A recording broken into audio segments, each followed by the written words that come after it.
that seem to have that golden touch. Everything they touch turns to gold, but not always. Even the most successful investors have had their head handed to them. Have you thought you knew the way the markets were heading but did not have the money or the guts to follow through? Are you a contrarian? When investors are rushing into an investment, are you always wanting to head the other direction? All of this sums up parts of my next guest. What makes him tick? And how does he view the investment landscape? Joining me now, iconic investor, author of Street Smarts, Adventures on the Road and in the Markets, Jim Rogers. Jim, I've known about you for a long time. I've never met you before, and it's a thrill because you're just a very colorful character. Well, Tom. You came from a small town in the South, wound up at Yale, got in, kind of danced around some Wall Street firms. You had no idea what Wall Street was about. You didn't know the difference between a stock and a bond.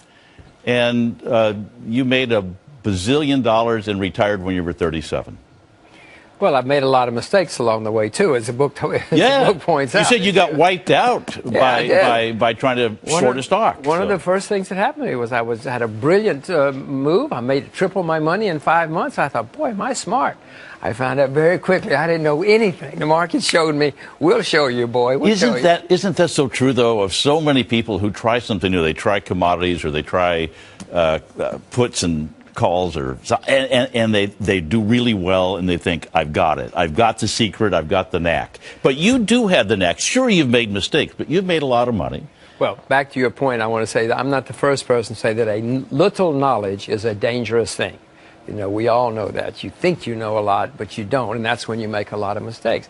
I learned from that. I think it's wonderful to lose money when you do it when you're young and when it's not a lot of money, because it teaches you a lot of things about the market, and it teaches you about yourself. Well, you started shorting stocks, and I don't want to get into a lesson here on shorting stocks with the audience, but basically you were betting on stocks that were going to go down and made you money. You got into commodities when nobody even knew what a commodity was. Right. How does your mind work? Because you go places that people don't want to go.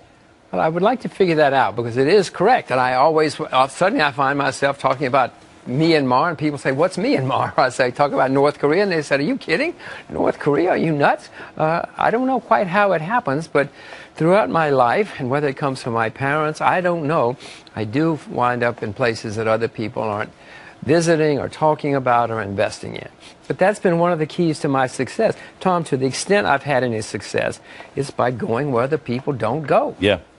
But you did that when you were a young guy, but you've also had the luxury of, once you made a pretty good pile of money, you bailed. You and George Soros, the quantum fund. I mean, it was, and people think about, big investment firms and they think there's like tall buildings with people in them. It was you and Soros and a secretary. That's all it was. That was it.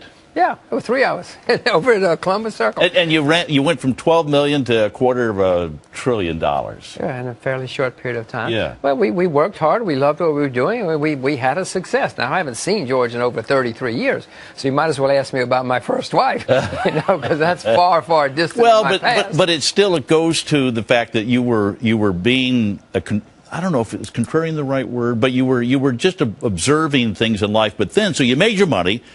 And then you go ride a motorcycle around the world. And you drove a custom-made car around the world. That's where I think your education would be really helpful, because you went places that nobody else even knows where they are on the map. I know, but I've always had this sense of it, this thirst for adventures. As long as I can remember, since I was 16 years old or a teenager, I've always wanted to see the world. And so I said, all right, I've got a little bit of money, I'm going to do it. Yeah, but you're not going to see the world like an American Express vacation package. You're going into these countries and looking around. And you went to, in the book you were talking about all the different countries in Africa you were driving around, and you got to Botswana.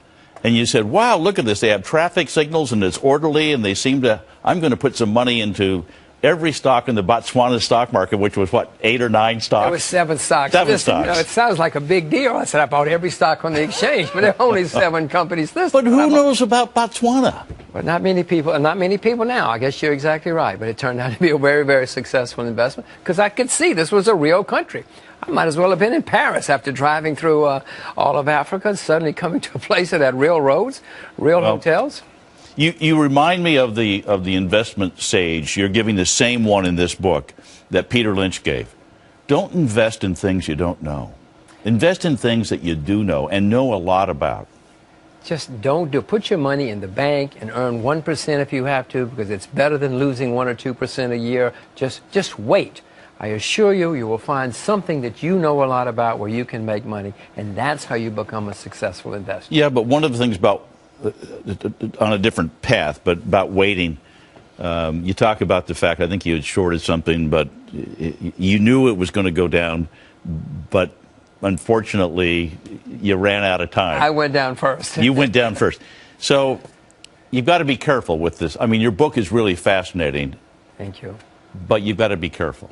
This isn't for the average investor out there, I don't think. Well, it is for the average investor if he's willing to take the time and energy and do the homework. Investing is not an easy business. Oh, my goodness, it's not an easy business. Everybody likes to watch you on TV and hear people make a lot of money.